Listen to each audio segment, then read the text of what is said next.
Hey, my love. So it's story time, Keturah. Story time, Keturah. We're finishing. Well, I don't know if we're gonna finish this chapter, but we're still reading the Marriage Boot Camp book. And where we left off was chapter, I think it was chapter 3, right? Chapter 3 was about money. We're focusing on avoiding letting money be a problem in the marriage. So you should never ever fight over money in a marriage.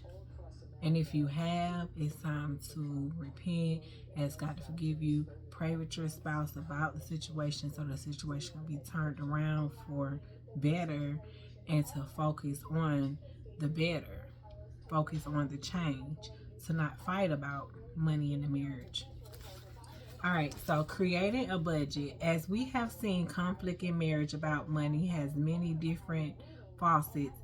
Now that you understand the concept of the issue below the issue and you have the core issue in your sights, many of you are still left with the challenge of managing money as a couple. The first thing you would have to do is establish a budget. It is important to establish a budget because a lot of conflict has to do with assumptions and emotions. And that goes for the people that's rich too. Like, if you're truly blessed to be rich, like, it's okay to be on a budget. It's okay to, you go into the store and you see a sale. It's okay to still buy those sale items. Why not? Don't be prideful. Don't be thinking, oh, because I'm so rich now, oh, I'm too good to buy, oh, that $2, that shirt that's on sale for $2 or something. I mean, if it's cute and it's gonna keep me warm and it's not gonna tear up on me, why not? Why wouldn't I get it? But it's so important to budget in a marriage. Establishing a budget will take all the guesswork out of your financial disagreements and a lot of the emotional heat as well. Your budget is black and white, just facts and numbers. Jim and Elizabeth use a simple Excel spreadsheet, and I'm still learning how to do Excel. That's what we're learning now in one of my classes for college, my critical business class. Yeah, so Excel is really challenging. But as long as you got your spouse support, hey, y'all can do it, right? Make it happen. But there are many different ways this can be done.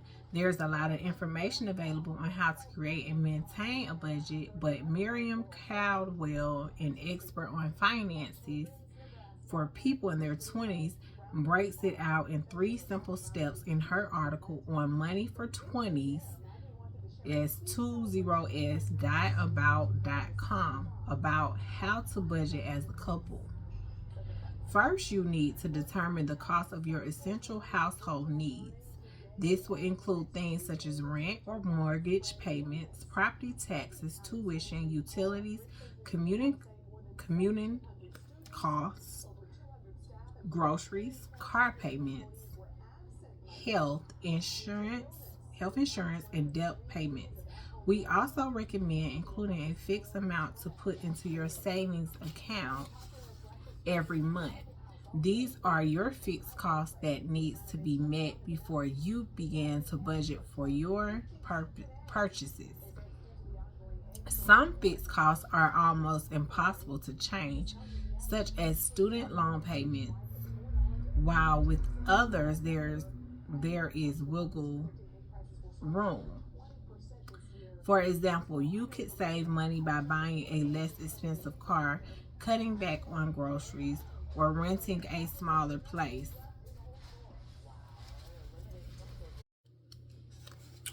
Once you're determined your household needs, you can begin to talk about individual desires.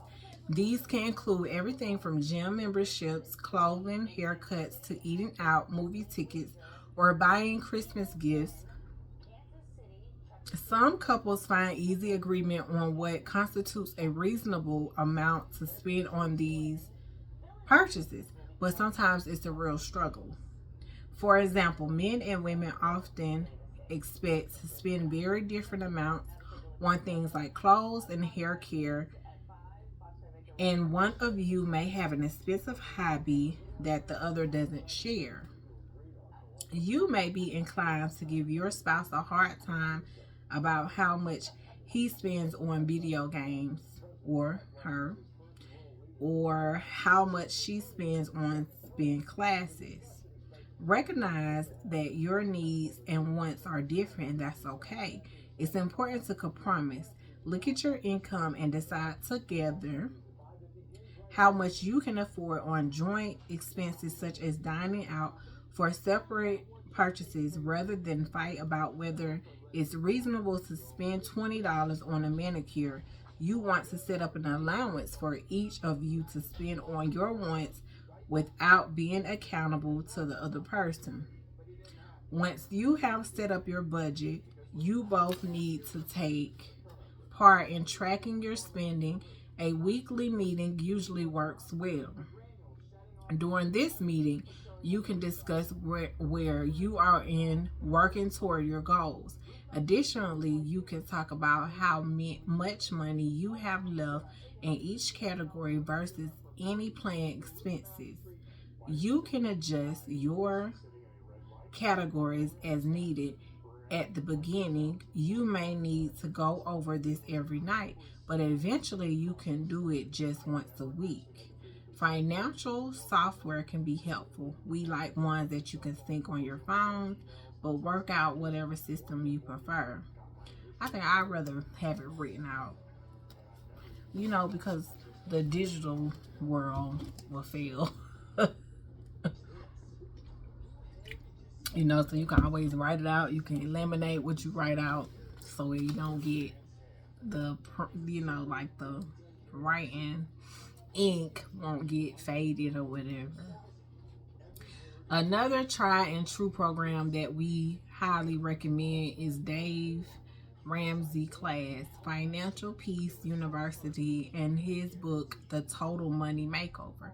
Dave Ramsey gives you not only a money management philosophy, but worksheets and budgeting ideas that will work for anyone. Dave encourages you to break the cycle, change your family tree, live on less than you make, save for a rainy day, and live like no one else. He recommends that you start with a budget that he calls the zero-based budget, where every penny of your income to a category. Then you set up the envelope system for all of the non-debt categories. You use one envelope for each category and put cash in each envelope according to your budgeted amount. Studies have shown that saving is easier because it is psychologically much harder to spend cash than it is to use a credit or debit card. Then you start taking baby steps one at a time so that financial planning won't overwhelm you and you can move forward towards financial freedom. Dave Ramsey's 7 baby steps. Baby step 1 is to break your current financial cycle by creating a small emergency fund. He recommends that you put $1,000 into a rainy day fund so that when life happens, you will at least be somewhat prepared. And even if you are rich, you're very wealthy, you're watching this video and you're married and you're saying, oh, I don't have to do that because I'm rich, that's the wrong mindset to have. It really is. So this goes for you as well. Like, be smart about it. Still use these baby steps to be able to budget in your marriage.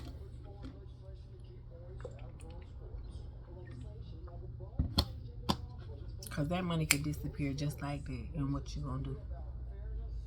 What I'm gonna do, I'm calling on Jesus, because that's who can save me. No money in this world can save me or you. He says to get creative, babysit, have a garage sale, but to nail the first step ASAP.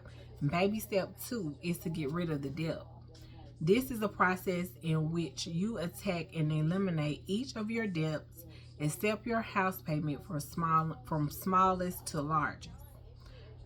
Baby step 3 is to create an emergency fund that amounts to 3 to 6 months of living expenses in cash to cover unexpected expenses. This is a separate and sacred, never touch it amount for emergencies only. Baby step 4 is to start long-term investing, saving for retirement. He recommends that you save 50% of your income and invest this money into growth, stock mutual funds with long track records. Baby step 5 is saving for college. He recommends avoiding student loans at all costs. Choose only schools that you can afford. If worst comes to worst, make your kids work and put themselves through college. So I can see what they're saying, saving for college for the children as well. But if you have the money to save for you and your wife, if that's y'all desire vision to go to college, then save for y'all as well. Baby step 6 is to pay off your mortgage. Many financial planners disagree with this, but Ramsey advises, and we agree, that you should take all of your money you have after the first 6 steps and throw it at your house. He says that most people who follow his program are able to pay off their house in 6 or 7 years. Baby step 7 is to build wealth and give. It follows that if you are managing your assets wisely, you will start to build wealth, and with the financial freedom you now obtain, you are able to give to others in needs and causes that you believe in, as you will read in the chapter 9. There comes a season of life called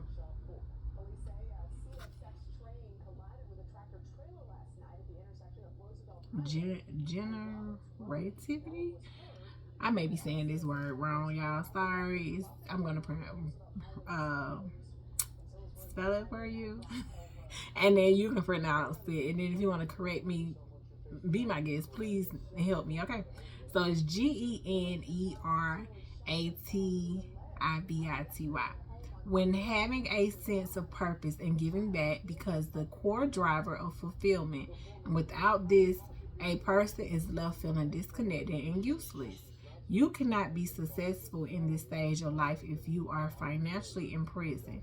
The objective of these steps is to create the life and the marriage that you envision for yourselves, a life that is unique to the two of you and blessings to your family. Okay, so this chapter is for the newlyweds, and this is gonna be the last one section that I read for today. For the newlyweds, we hope this doesn't apply to you, but some people get married without knowing exactly how much money or how much debt their new mate is bringing into the marriage. That's something really too important to talk about, before you really get married, to prepare how are you all going to handle the debt situation if you are in debt, and so it won't cause any problems or be any secrets in a marriage. All of the principles set forth in this chapter apply especially to the crazy in love crowd. If that describes you, that's the two of you. Do every exercise in this chapter. Make sure that you discuss your unique financial personalities, your family culture, your expectations and ambitions. While most couples have discussed these things before marriage, they have always gotten specific enough. Perhaps one of them has a lot of family money and is leery of gold diggers, or her partner doesn't want to be seen as greedy if he opens the discussion. Debt is also a taboo subject for a lot of people. Let's face it, telling someone you hope will commit to you that you have 2 maxed out credit cards or loads of student debt can be scary. But love is what really matters. So if that person really loves you, that person is going to stick with you and, you know, help you truly pay off that debt and figure some things out of how you're going to pay it off, not be, oh, okay, well, she in debt. I don't want to deal with that. Well, the thing is, when you get married, you become one. One. What's mine is yours, and vice versa. That's right. Don't be selfish. We don't be selfish. Don't be selfish in no marriage. If you can not be honest and truthful with each other, your marriage is built on a very shaky foundation.